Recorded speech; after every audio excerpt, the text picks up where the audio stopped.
ಅನ್ನ ಸ್ವಲ್ಪ ಇಲ್ಲಿ ನೋಡಿ ಡ್ರ್ಯಾಗನ್ ಫ್ರೂಟ್ ಕೊಯ್ತಾನೆ ನನಗೆ.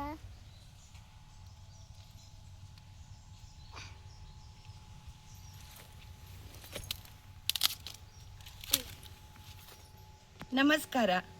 ಅನ್ನಪೂರ್ಣ ನರ್ಸರಿಯ ಸಂಪೂರ್ಣ ಕೃಷಿ ಎಪಿಸೋಡಿನಲ್ಲಿ ನಾನಿಂದು ಡ್ರ್ಯಾಗನ್ ಫ್ರೂಟಿನ ಬಗ್ಗೆ ಸಂಪೂರ್ಣವಾದ ಮಾಹಿತಿಯನ್ನು ನೀಡಲಿದ್ದೇನೆ. ನೋಡಲು ಆಕರ್ಷಕವಾದ ರೆಡ್ ಡ್ರ್ಯಾಗನ್ ಫ್ರೂಟ್ ಆರೋಗ್ಯಕ್ಕೆ ತುಂಬ ಒಳ್ಳೆಯದು.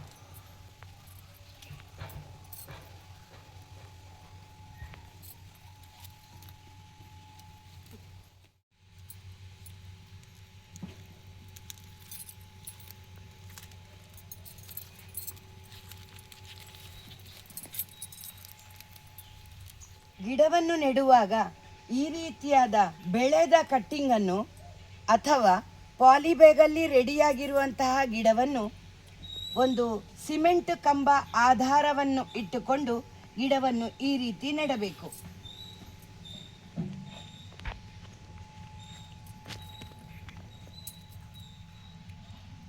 ಸಿಮೆಂಟ್ ಕಂಬ ಅಥವಾ ಕಲ್ಲಿನ ಕಂಬಕ್ಕೆ ಒಂದು ಶೇಡ್ ನೆಟ್ಟನ್ನು ಸುತ್ತಿಕೊಂಡರೆ ತುಂಬ ಒಳ್ಳೆಯದು. ಯಾಕೆಂದರೆ ಬಿಸಿಲಿನ ಝಳಕ್ಕೆ ಗಿಡಕ್ಕೆ ಹಾನಿಯಾಗುವ ಸಂಭವವಿರುತ್ತದೆ.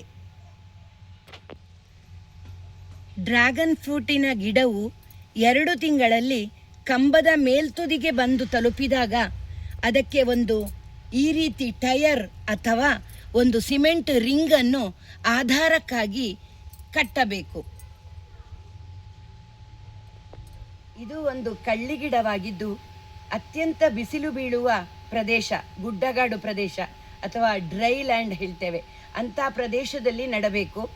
ಆದರೆ ಜಾಗವಿಲ್ಲದಿದ್ದರೆ ಬಿಸಿಲು ಬೀಳುವ ಪ್ರದೇಶ, ತೆಂಗಿನ ಮರದ ಅಡಿ ನೋಡಿ ನಾವು ಹಾಗೆ ನೆಟ್ಟಿದ್ದೇವೆ, ಅಂತಲ್ಲಿ ಕೂಡ ಪ್ರಾಯೋಗಿಕವಾಗಿ ನೆಟ್ಟಾಗ ಹಣ್ಣುಗಳನ್ನು ಕೊಡ್ತಾ ಇದೆ. ಆದರೆ ವಾಣಿಜ್ಯ ಬೆಳೆಯಾಗಿ ನೀವು ಬೆಳೆಯುವುದಾದರೆ ಅತ್ಯಂತ ಬಿಸಿಲು ಬೀಳುವ ಜಾಗದಲ್ಲೇ ನೆಡುವುದು ಸೂಕ್ತ. ಡ್ರ್ಯಾಗನ್ ಫ್ರೂಟಿನ ಗಿಡಕ್ಕೆ ನೀರು ಅತಿ ಕಡಿಮೆ ಸಾಕು. ಮಣ್ಣು ಒಣಗಿಕೊಂಡಿದ್ದರೆ ಮಾತ್ರ ಅದಕ್ಕೆ ನೀರನ್ನು ಕೊಡುವಂಥದ್ದು.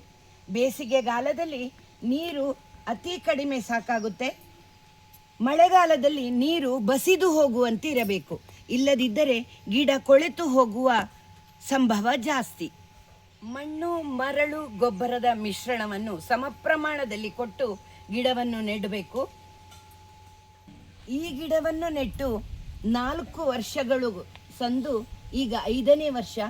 ಗಿಡದ ಭಾರಕ್ಕೆ ಆ ಕಂಬ ನಾವು ಕೊಟ್ಟಿರೋದು ಸಾಕಾಗಲಿಲ್ಲ, ಹಾಗಾಗಿ ಇದು ಭಾರವನ್ನು ತಡ್ಕೊಳ್ತಾ ಇಲ್ಲ ಎನ್ನುವ ಕಾರಣಕ್ಕೆ ಇಲ್ಲಿ GI ಪೈಪ್ಗಳನ್ನು ಆಸರೆಯಾಗಿ ಕೊಟ್ಟಿದ್ದೇವೆ. ಏಪ್ರಿಲ್ ಮೇಯಲ್ಲಿ ಹೂವುಗಳು ಈ ರೀತಿ ಪ್ರಾರಂಭವಾಗುತ್ತವೆ. ಸಣ್ಣ ಪುಟ್ಟ ಹೂವುಗಳು ಕೂಡ ಇಲ್ಲಿದೆ ನೋಡಿ. ಹೀಗೆ ಪ್ರಾರಂಭವಾಗಿ ಇಲ್ಲಿ ಹೂವು ಬಿಟ್ಟು ಆಮೇಲೆ ಕಾಯಿಯಾಗಿ ಈಗ ತಾನೇ ಹಣ್ಣುಗಳನ್ನು ಕೊಯ್ದಿದ್ದೇನೆ.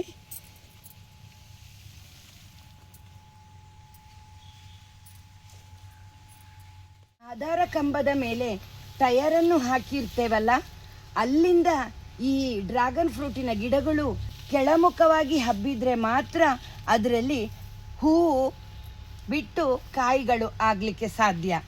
ಯಾಕೆಂದರೆ ಈ ಕಳ್ಳಿ ಜಾತಿಯ ಗಿಡ ಸ್ಟ್ರೆಸ್ ಆಗಬೇಕು, ಅಲ್ಲಿಂದ ನಂತರ ಅದು ಹೂ ಬರಲು ಪ್ರಾರಂಭವಾಗ್ತದೆ. ಕೇವಲ 2 ವರ್ಷಗಳಲ್ಲಿಯೇ ಹಣ್ಣನ್ನು ನೀಡಲು ಪ್ರಾರಂಭಿಸುತ್ತದೆ. ನೀರು ಹೆಚ್ಚಾಗಿ ಕಾಂಡ ಕೊಳೆ ಕಂಡು ಬಂದಲ್ಲಿ ಕೊಳೆತ ಭಾಗವನ್ನು ತೆಗೆದುಹಾಕಿ ಬೋಡೋ ದ್ರಾವಣವನ್ನು ಸಿಂಪಡಿಸಬೇಕು. ಕೀಟಬಾಧೆಗಳೇನಾದರೂ ಕಂಡುಬಂದಲ್ಲಿ ಕಹಿಬೇವಿನ ಎಣ್ಣೆಯನ್ನು ಡೈಲ್ಯೂಟ್ ಮಾಡಿ ಸ್ಪ್ರೇ ನೀಡಬೇಕು. ಬಿಳಿ ಡ್ರ್ಯಾಗನ್ ಫ್ರೂಟ್ ಹಣ್ಣಿಗಿಂತ ಕೆಂಪು ಡ್ರ್ಯಾಗನ್ ಫ್ರೂಟ್ ಹಣ್ಣಿನಲ್ಲಿ ಪೋಷಕಾಂಶಗಳು ಅತಿ ಹೆಚ್ಚಾಗಿರುತ್ತವೆ. ಹಾಗೆಯೇ ಆಂಟಿ ಆಕ್ಸಿಡೆಂಟ್ ಗುಣಗಳು ಕೂಡ ಹೆಚ್ಚಾಗಿರುತ್ತವೆ. ವಿಟಮಿನ್ ಸಿ ಹೆಚ್ಚಾಗಿದ್ದು ರೋಗ ನಿರೋಧಕ ಶಕ್ತಿಯನ್ನು ವೃದ್ಧಿಸುತ್ತದೆ. ರಕ್ತಹೀನತೆಯಿಂದ ಬಳಲುವವರಿಗೆ ಹಿಮೋಗ್ಲೋಬಿನ್ ಅಂಶವನ್ನು ಹೆಚ್ಚಿಸಲು ಸಹಕಾರಿ. ಇದರಲ್ಲಿ ನಾರಿನಂಶ ಇರುವುದರಿಂದ ಜೀರ್ಣಕ್ರಿಯೆಗೆ ಸಹಕಾರಿ. ಅದೂ ಅಲ್ಲದೆ ಕೆಟ್ಟ ಕೊಲೆಸ್ಟ್ರಾಲ್ ಅನ್ನು ಕಡಿಮೆ ಮಾಡಿ ಹೃದಯದ ಆರೋಗ್ಯವನ್ನು ಹೆಚ್ಚಿಸುತ್ತದೆ. ಜಾಗವಿಲ್ಲದಿದ್ದರೆ ಟೆರೆಸ್ ಗಾರ್ಡನ್ಗಳಲ್ಲಿಯೂ ಕೂಡ ಬೆಳೆಸಿಕೊಳ್ಳಬಹುದು. ಕುಂಡದಲ್ಲಿ ಬೆಳೆಸಿ ಕೂಡ ಹಣ್ಣುಗಳನ್ನು ಪಡೆದುಕೊಳ್ಳಬಹುದು. ಇದು ಮೇಯಿಂದ ಅಕ್ಟೋಬರ್ ತನಕ ಇದರ ಸೀಸನ್ ಆಗಿರುತ್ತದೆ. ವರ್ಷಕ್ಕೆ 2-3 ಬಾರಿ ಸಾವಯವ ರೀತಿಯಲ್ಲಿ ಗೊಬ್ಬರವನ್ನು ನೀಡುತ್ತಾ ಬಂದರೆ ಚೆನ್ನಾಗಿ ಹಣ್ಣುಗಳನ್ನು ನೀಡುತ್ತದೆ. ಇದನ್ನೀಗ ಕಟ್ ಮಾಡೋಣ. Red dragon fruit. ವಾವ್, ನೋಡಿ ಹೇಗಿದೆ. ನಮ್ಮ ಮನೆಯಲ್ಲೇ ಬೆಳೆದ ಸಾವಯವ ರೀತಿಯಲ್ಲಿ ಬೆಳೆದಂಥ ಡ್ರ್ಯಾಗನ್ ಫ್ರೂಟ್. ಸಿಪ್ಪೆಯನ್ನು ತೆಗೆದು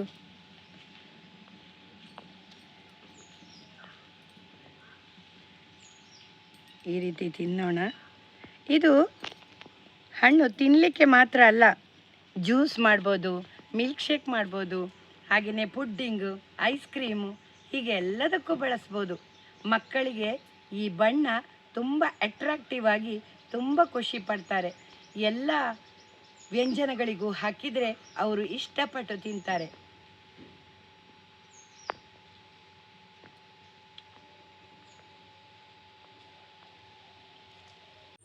ಹಣ್ಣಿನ ದೋಸೆ ತುಂಬ ರುಚಿಕರವಾಗಿರುತ್ತದೆ.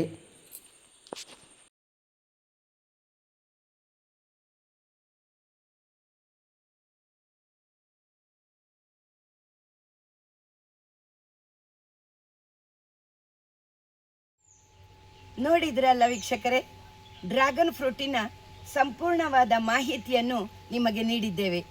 ಈ ಮಾಹಿತಿ ನಿಮಗಿಷ್ಟವಾಗಿದ್ದಲ್ಲಿ ಕೂಡಲೇ ಶೇರ್ ಮಾಡಿ. ಹಾಗೆಯೇ ಸಬ್ಸ್ಕ್ರೈಬ್ ಮಾಡಿಲ್ವಾದರೆ ಕೂಡಲೇ ಮಾಡಿ. ಏನಾದರೂ ಡೌಟ್ಸ್ ಇದ್ದರೆ ಕಮೆಂಟ್ ಬಾಕ್ಸಿನಲ್ಲಿ ಹಾಕಿ. ಹಾಗೆಯೇ ಲೈಕ್ ಕೊಡುವುದು ಮರಿಬೇಡಿ. ಧನ್ಯವಾದಗಳು.